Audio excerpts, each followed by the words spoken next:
Assalamualaikum warahmatullahi wabarakatuh. Teman-teman kita bertemu, semoga sampean sehat.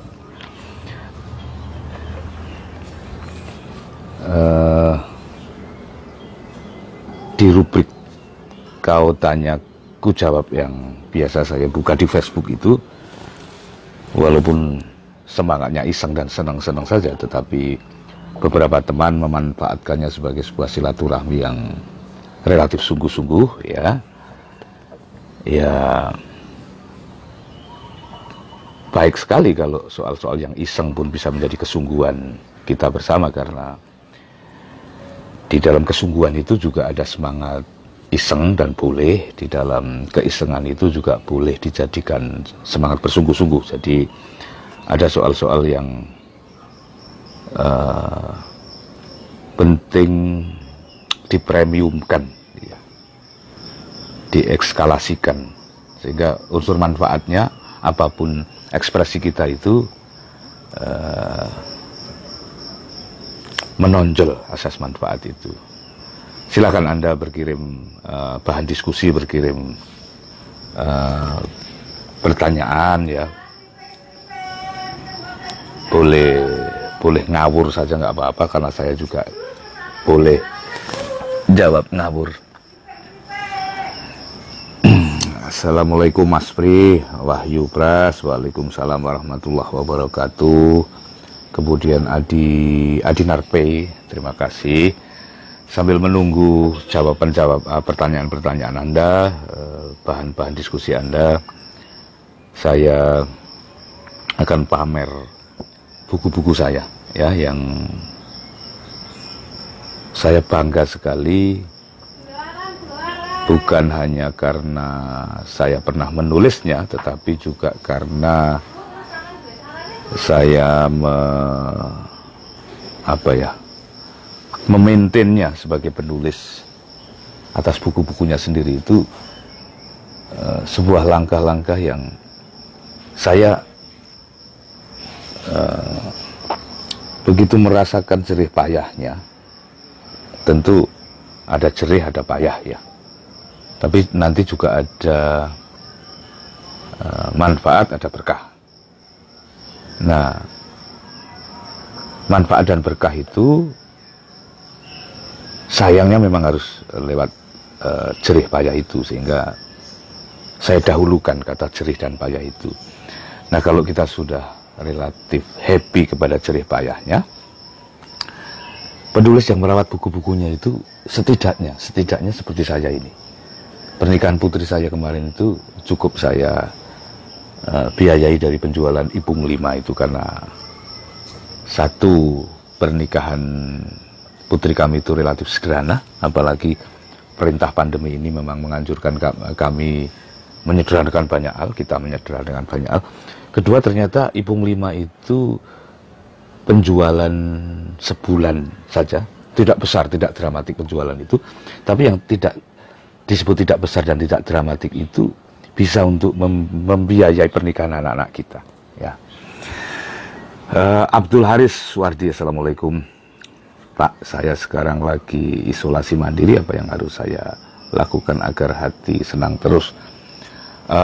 Mas Abdul Hadi, pertama saya ikut mendoakan Anda, ya. Doa ini bertolak dari sebuah optimisme bahwa pertama, yang mengalami isolasi mandiri tidak hanya Anda. Jadi sesuatu yang banyak temannya itu harus menguatkan Anda bahwa di dalam keadaan paling menderita pun, kalau seseorang itu menderita bersama-sama di antara banyak teman, ia akan kuat karena saling silang pertukaran energi itu pertama. Kedua, ikhlaslah kepada ketika Anda yang dipilih menjadi subjek, bukan objek, ya, subjek pandemi ini. Salah satunya adalah Anda. Nah, kerelaan Anda itu akan membuat Anda menjadi semacam martir, menjadi semacam pejuang yang itu setara dengan jihad kita kepada keadaan, karena kita menerima, syukur membahagiai, syukur mensyukuri ketentuan-ketentuan ilahi. Itu besar sekali pengaruhnya. Ya, itu filosofinya begitu. Terus teknikalnya agar Anda untuk bergembira itu, kalau Anda isolasi mandiri, saya tidak tahu apakah Anda diisolasi mandiri tapi dalam satu camp, seperti kalau di Semarang itu di rumah dinas wali kota itu, Anda bisa saling menyemangati satu sama lain. Dan kalau Anda masih sempat melihat siaran ini, berarti keadaan Anda tidak terlalu mengkhawatirkan. Dan kalau Anda berdekatan dengan pihak yang sama-sama tidak khawatir kepada stadium paparan Anda bisa menguatkan secara bersama-sama pada teman-teman yang selevel itu untuk menambah kualitas imun Anda, ya. Jadi energi itu bisa tarik-menarik. Ketika Anda ketemu teman Anda yang satu tingkatan, satu jawat, satu stadium, itu Anda bisa saling menyemangati. Itu kalau Anda ketemu level penyakit yang sama, ya. Kalau Anda ketemu dengan level penyakit yang lebih ringan, artinya dia lebih superior dibanding kedudukan Anda parah, dia setengah parah, dan dia lebih punya optimisme yang lebih besar dari Anda bisa ketularan optimisme dia itu dengan cara bertanya ini itu. Kenapa kamu bisa menjangkau level itu, ya? Makanan apa, kemudian semangat apa, lalu tips seperti apa yang kamu kerjakan. Ya. Kalau kepada yang sejawat kita saling menyemangati, ayo, targetnya di sana, ayo kita maraton ke sana. Itu kalau pada yang selevel. Yang level Anda lebih rendah, Anda bersikap sebagai pasien di depan dokter, ya, yang Anda bisa bertanya apa saja, dan orang itu pada dasarnya sangat senang ditempatkan sebagai pihak yang seperti saya ini ditanya-tanya begini, ini membuat jiwa saya hidup. Bukan karena saya merasa lebih pintar lalu saya buka praktek kecil-kecilan di Facebook ini, bukan, tapi saya menghidupkan diri saya sendiri dengan semangat semacam itu. Tidak harus bertanya, tapi dialog, tapi tukar informasi, saling menyemangati, itu menghidupkan kejiwaan saya. Itu protap kedua, ya. Protap yang ketiga apa? Anda ketemu teman yang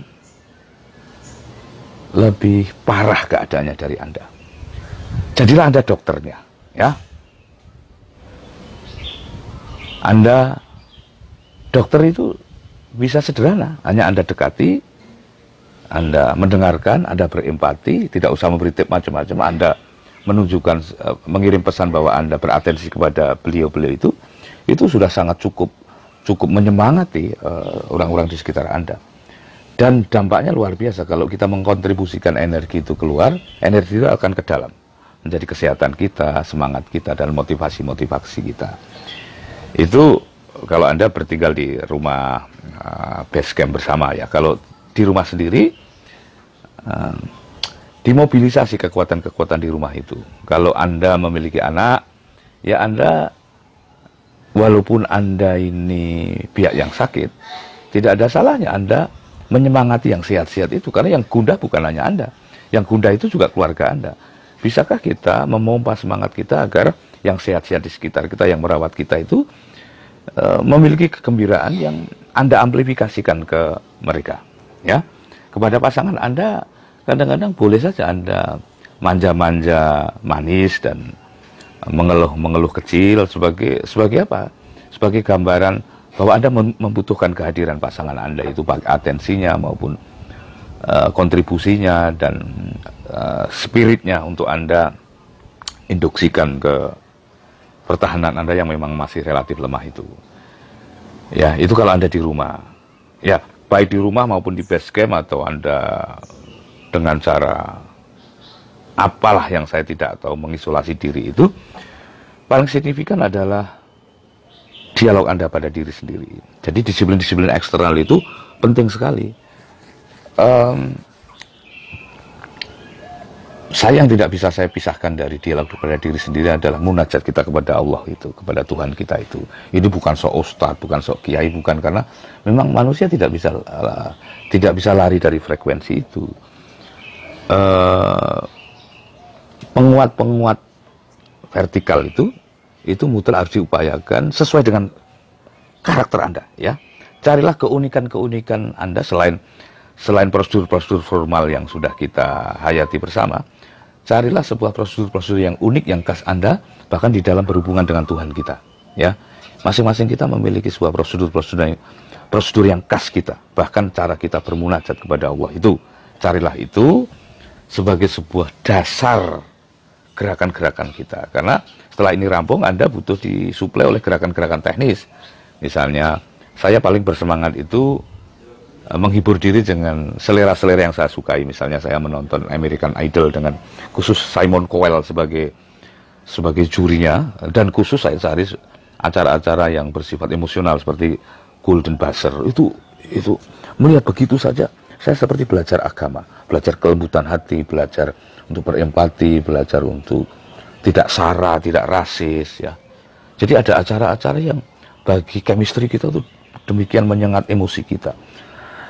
Simon Cowell itu bagi saya, khusus di American Idol atau di Britain Got Talent atau dimanapun dia menjadi juri itu, dan tidak semua adegan dia, ya saya pilih saja adegan-adegan yang paling satu chemistry dengan kejiwaan saya itu, saya bisa menangis, ya bisa tertawa, dan bisa lembut pikiran saya di saat itu. Coba kalau saya giat berlatih begini terus setiap hari, itulah yang disebut pendongkrak imunitas itu. Jadi yang intelektual, yang emosional, yang spiritual lengkap Anda kerjakan. Saya doakan, ya. Terus yang lain-lain, ada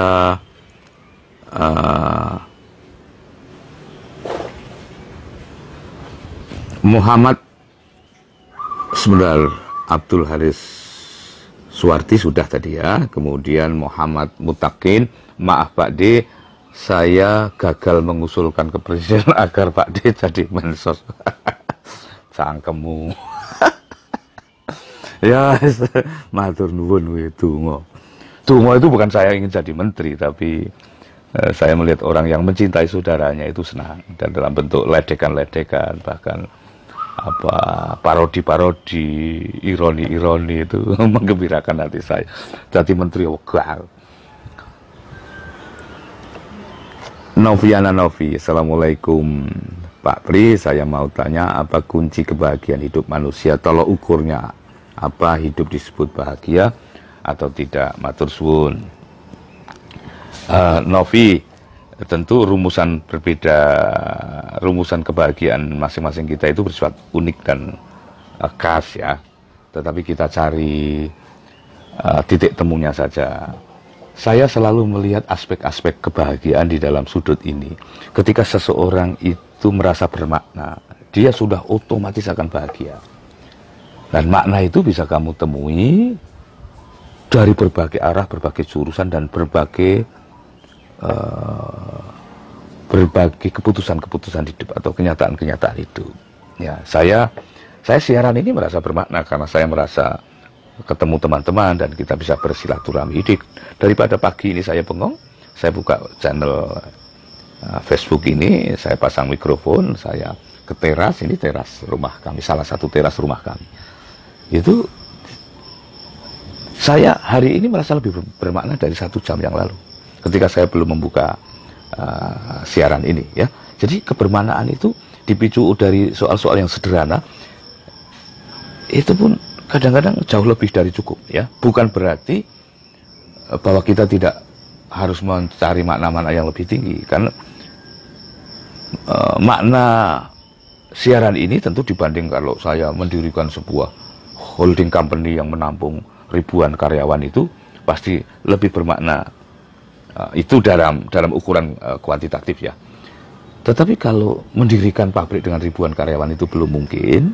Dan ketimbang di pagi ini saya tidak mengerjakan apapun, dan karenanya saya juga tidak memiliki makna sebesar ketika saya membuka siaran ini, ya saya leverage makna itu. diunggah sedikit saja ketimbang sebelumnya, itu sudah mendatangkan perasaan-perasaan berarti. Nah, di dalam perasaan berarti itu, lihat nanti sensasi kejiwaan Anda akan menjadi positif sekali. Kalau Anda menjadi positif, Anda mudah bergembira. Kalau Anda mudah bergembira, Anda akan ringan hati itu. Entah membantu adik, membantu kakak, membantu ibu, membantu pasangan kita untuk mengerjakan soal-soal kecil di rumah itu. Kalau dia ngepel, kita menjadi tidak tega. Lalu, walaupun kita sedang menyapa, walaupun kita cukup menyapa, atau malah membantu mengambilkan ini, itu keluarga kita itu sudah merasa sangat terperhatikan, teratensi oleh bahkan sapaan-sapaan kecil itu. Itu hikmah orang-orang yang gembira, lalu segala instingnya menjadi positif. Ya, unggah saja makna Anda itu. Ya, Novi, aku doakan. Kemudian dari Mary, sugeng enjang, sugeng dinten Minggu, mugi sehat-sehat, sedaya kemawon amin, matur suwun ya. Kemudian Muhammad Amiruddin, kalau ingat seseorang rasanya pengen mewek itu kenapa Pak Pri?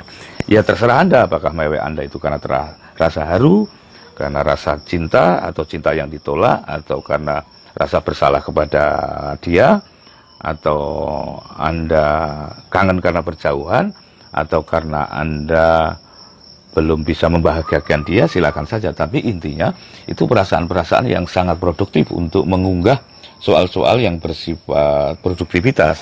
Misalnya sebagian dari buku-buku saya ini lahir dari rasa-rasa semacam itu. Ya, hidup hanya bukan urusan perut ini isinya adalah seluruh isi saya di sekitar 10-15 tahun yang lalu. Saya kalau membaca isi saya sendiri ini, saya sangat bersyukur karena pertama, saya meluangkan atau saya diberi kesempatan oleh alam untuk menuliskan seluruh kegelisahan-kegelisahan hidup saya itu.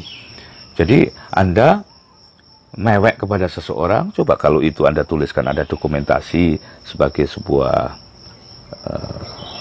peristiwa-peristiwa dari emosional sampai intelektual. Emosional itu ia bisa membuang katarsis perasaan-perasaan Anda, tetapi intelektual Anda terpaksa harus menjadi seorang intelek karena basis-basis perasaan itu harus dituangkan sebagai sebuah peristiwa yang orang lain bisa membacanya, bisa mengaksesnya, dan bisa belajar darinya.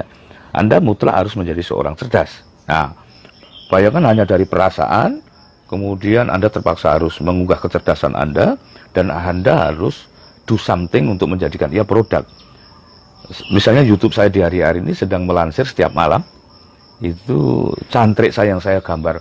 Cantrik itu kartun strip saya yang saya gambar di Suara Merdeka Minggu, itu sudah 20 tahun yang lalu. Nah, karena kopinya masih saya simpan saja, saya shoot dan saya launch di YouTube di hari-hari ini menjadi produktivitas yang sangat menyenangkan hati saya. Karena kecil atau besar, apalagi YouTube saya sudah berbayar. Ya kecil sekali, tapi kecil itu kan besaran, tapi maknanya besar sekali.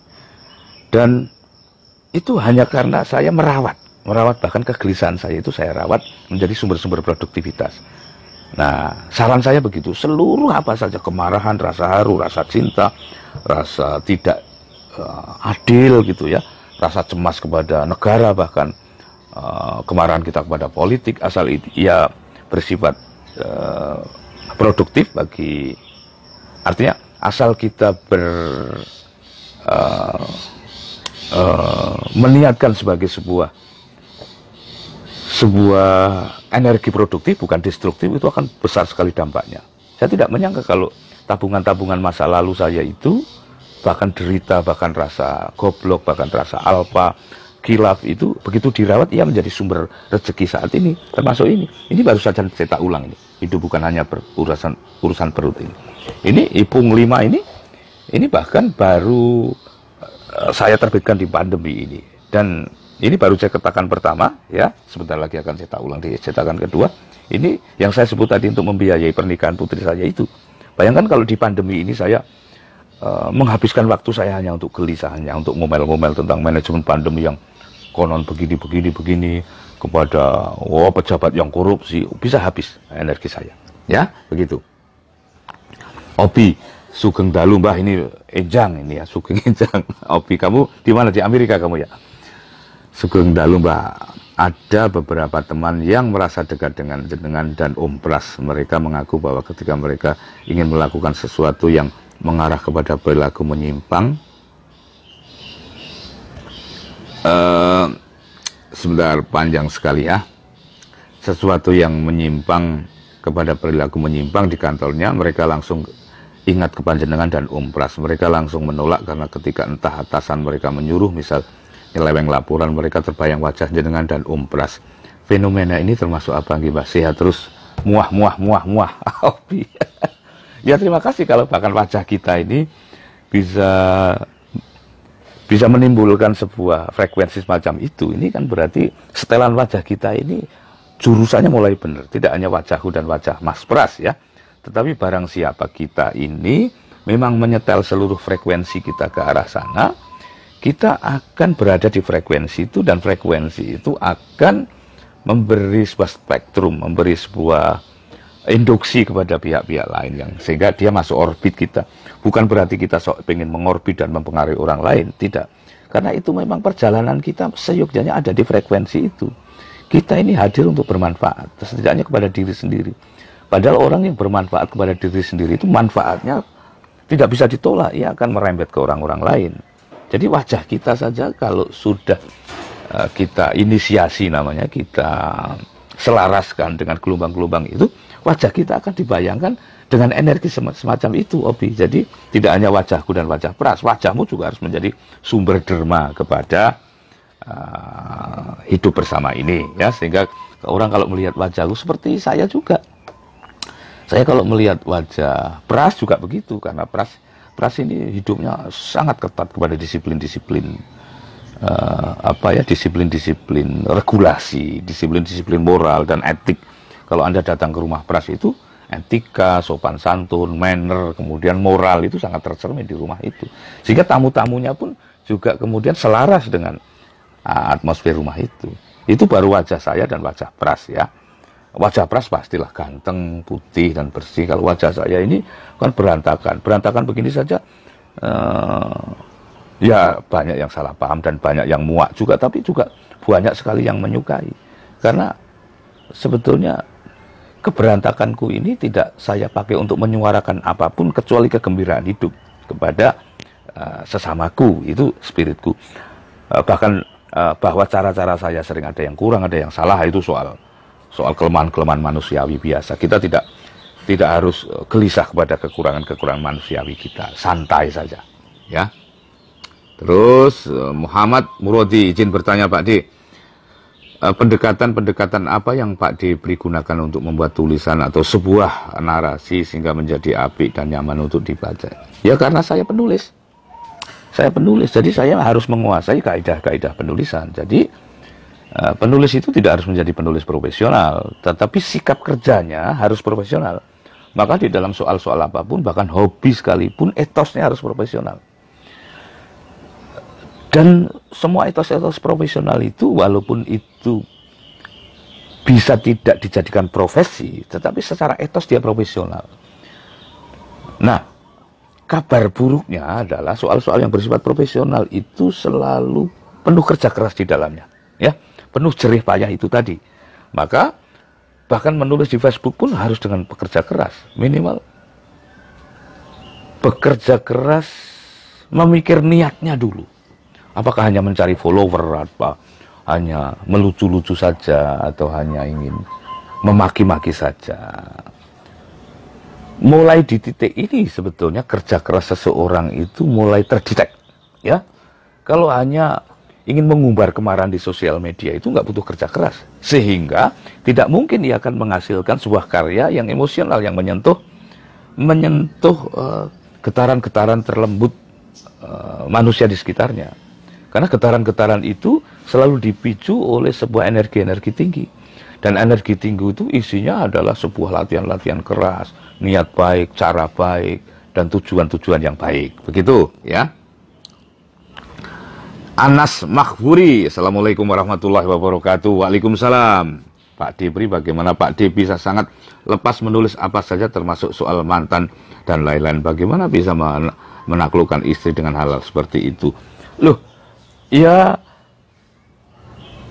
pentingnya orientasi itu begini. Orientasi kita itu mau kemana sebetulnya? Nah, kalau orientasi kita sudah jelas, orang sudah jelas menangkap orientasi kita, istri menjadi jelas menangkap orientasi kita, anak-anak menjadi jelas menangkap orientasi kita, apa yang kita omongkan menjadi tidak penting dibanding orientasi itu. Saya jelas punya orientasi yang keluarga sangat yakin kepada orientasi saya itu, istri saya sangat yakin. Ya tentu ada kejengkelan-kejengkelan kecil, ada ketidaksetujuan kecil, tapi itu lucu-lucu saja, itu malah menambah kekayaan kami. Tapi apapun yang sudah kita selaraskan dengan orientasi itu, ya, ia akan lebur di dalam orientasi itu, sehingga istri tidak nganggap kalau saya ngomong soal mantan, soal ini, soal itu, kebrengsekan masa silam. Kalau itu benar-benar masa silam itu brengsek, ya dimaafkan. Karena saya sudah berbeda orientasi di hari ini dengan orientasi kebrengsekan saya waktu itu. Kita semua, saya saya brengsek juga masa kecil saya, masa kanak-kanak saya, dan masa remaja hingga masa kuliah. Penuh kebrengsekan yang saya malu mengingatnya, dan saya malu pernah melakukannya. Tetapi itu hanya periode goblok yang belum ada guru, belum ada kesadaran orientatif gitu ya, bahwa hidup itu mestinya jurusannya ke sini dong, jangan ke situ. Nah, saya dulu ke situ tuh happy saja karena memang belum punya orientasi ke sini nih. Nah, sekarang begitu orientasi saya ke sini, semua bahasa-bahasa itu tunduk pada orientasi itu. Dan biasanya orientasi itu membawa fakta, membawa bukti-bukti. Bukti-bukti kita itu pasti jelas sekali yang membuktikan tentang kebenaran orientasi itu. Ya, maka jangan salah orientasi. Nah, apa sebetulnya isi orientasi itu? Ya, saya sederhanakan saja karena itu rumit ya. Orientasi itu kalau dibawa besar, sangat besar, bisa tak terbatas. Kalau bisa disederhanakan ya sederhana. Misalnya begini, kalau kamu sudah jadi suami, jadilah suami yang benar. Itu orientasi. Sehingga kalau kamu sudah jadi suami yang benar itu semuanya akan jadi benar. Bahkan kata-katamu yang seolah-olah tidak benar pun itu hanya bungkus kebenaran. Karena ia sudah terikat pada orientasi yang lebih gagah, lebih kuat dan lebih presisi gitu. Terus kalau kamu jadi seorang anak, ya jadi anak yang benar. Jadi penulis yang benar. Ya kata-kata benar itu saya kira kita nggak perlu mengelaborasi di mana mudahnya, di mana sulitnya. Kita dengan common sense kita saja sudah ngerti. Begitu ya, matur suwun. Terus siapa lagi? Abi Ikhwan, Bandung ya, kemarin Bandung banjir ya Bi ya. Ya itu tidak istimewa Bi, jadi kita tidak perlu kecil hati kepada kota-kota kita yang secara ekologi sedang begini begitu, karena itu persoalan Indonesia ya, bukan hanya Bandung, bukan hanya Semarang, bukan hanya Jakarta. Maka cara berpikir kita harus berpikir Indonesia untuk agar Bandung benar, Semarang benar, Jakarta benar, begitu. Abi, seni memisahkan orang dari perilaku orang yang memuakkan, itu gimana Pak D, agar kita tetap punya harapan untuk berbuat baik. Seni memisahkan orang dengan perilaku orang yang memuakkan. Ya, kata memisahkan ini dulu saya evaluasi ya. Ya, apakah benar kita harus memisahkan? Apakah itu urgen? Apakah itu krusial gitu? Ya, kalau memisahkan itu mudah. Bagaimana kalau itu saudara? Ya, bagaimana kalau itu anggota keluarga? Bagaimana kalau itu staf kita atau atasan kita? Sehingga kita harus ngumpul di situ terus. Bagaimana kalau iya teman-teman dan sahabat-sahabat kita atau anggota kelompok kita setidaknya? Jadi kata memisahkan ini tidak selalu praktis. Maka kita menginjak kata kedua di dalam kalimatmu, itu ada kata muak di sana. Nah, kata muak ini menurut saya lebih krusial ya, karena benarkah kita harus muak? Benarkah kita harus semudah itu muak? Bahwa muak itu ada, penting, dan kita juga tidak berdaya di hadapan kemuakan itu. Tapi apakah benar kita tidak memiliki daya tahan yang lebih baik dari daya tahan kita sekarang terhadap kemuakan itu? Ya, saya beri contoh kecil, Abi. Di rumah kami ada kucing. Ya, saya sebetulnya sangat berat hati kepada mata rantai dari kucing ini, bukan kepada kucingnya, tapi betapapun kalau ada makhluk hidup di rumah itu, kita harus memiliki manajemen yang terukur. Sehingga dari makan sampai buang kotoran itu terukur. Nah, tidak setiap keluarga kita itu memiliki ukuran-ukuran yang presisi kepada itu. Sehingga sekali waktu saya harus terpaksa, karena betapapun kita jengkel kepada keluarga kita, pada kasus-kasus tertentu, ya keluarga kita. Ya. kita mencintainya. Bukan berarti kalau keluarga kita sedang salah dan sedang kurang di hadapan kita itu, langsung kita semudah itu memuakkan diri atas soal-soal yang tidak enak itu. Mestinya tanggung jawab membersihkan kotoran itu tanggung jawab mereka, karena itu sudah akad sejak awal. Tapi keluarga ini sedang sibuk, yang si anak sedang begini, istri sedang begitu, lalu kotoran kucing salah tempat ini, hanya saya yang memungkinkan untuk membersihkan. Bukan main itu. Beratnya hati saya bukan main, bukan main. Sudah saya ini marah kepada etika-etika yang tidak diperjalankan di rumah. Terus saya harus mengerjakan soal-soal yang bahkan saya sendiri sangat marah kepada keadaan itu. Tetapi apakah saya akan semudah itu ya untuk marah, untuk muak kepada keluarga sendiri? Itu kelemahan semacam itu, walaupun mungkin bisa saya dramatisir sebagai sebuah kelemahan yang mendasar karena melanggar aturan PRIGS, tidak pernah mendengarkan aturan PRIGS, tidak pernah mengindahkan sebuah standar operating prosedur yang kita sepakati bersama-sama. Saya bisa saja kalap semacam itu dengan mengatasnamakan ini itu, dan saya otoritatif. Saya sah memakai prosedur-prosedur itu. Tapi apa juga harus begitu kepada anak sendiri itu, kepada istri sendiri. Ya sudah, akhirnya aku mengalah. Ya sudah itu, istriku sedang capek, anakku mungkin juga sedang lelah. Oke, aku memunguti, menaruh abu gosok di kotoran itu, lalu aku menyapunya. Bayangkan beratnya hati waktu mengerjakan itu. Itu yang disebut dirty job.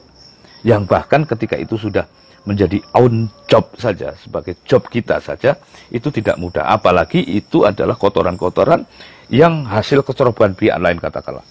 Tapi ketika saya berhasil menaklukkannya, jiwa saya indah sekali. Ya, saya berhasil berperang kepada diri saya sendiri. Jadi kadar kemuakan kita kepada segala sesuatu itu bisa kita tawar demikian rupa. Intinya jangan mudah menjadi muak kepada soal-soal yang bahkan memuakkan di sekitar kita. Sehingga kita tidak perlu berpisah apa-apa kepada orang-orang di sekitar kita itu.